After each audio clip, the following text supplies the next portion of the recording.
昨暝新增加4例确诊中有3个人拢甲金爽歌友会有关系，分别是58岁男性计程车司机，甲59岁一个女性。这2个人拢是歌友会会员，另外是甲会员做伙住的亲人，因拢有做过2剂疫苗，所以讲这是突破性的感染。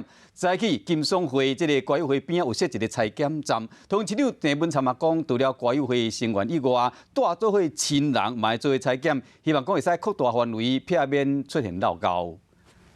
透早9点，桃园中立金山歌友会门口出现医护人员穿防护衫，准备要替民众进行采检。现场的气氛真紧张严肃，因为昨采检500多位歌友当中有3位是阳性确诊。QR code，我阮都会员，阮哪有 QR code？阮会员，阮倒一个来，阮咧关注你大家来倒一个名，伊就知影。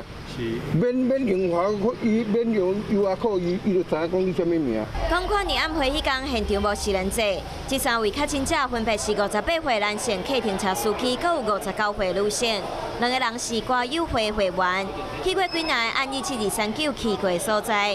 另外一位是60多岁女性，和歌友会会员大做伙。金赏歌友会的部分，那么扩大采检是必要的。那虽然它是一个松散的会员组织。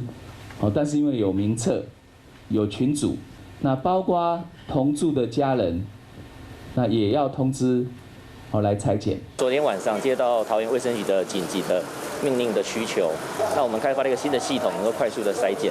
那预计呢，早上半天的时间，我们最大量能做到500到600人次是不成问题。市府嘛加派人来到3工，到今仔日透早11点为止，敢若40个人到现场报道。不过，有歌友选择去社区采检站采检，除了原本租册会员名单，民众只要烦恼，拢会使来采检。昨暗时增加4位确诊当中，有3位和金山歌友会有关系，而且拢捌做过2剂疫苗，是突破性感染。有够小马红预防性停课，有够小的学生囡仔接触过确诊者。就惊疫情继续炭烧，突破社区封线。现阶段要尽量抓到稳重的感染者，莫互病毒搁扩散。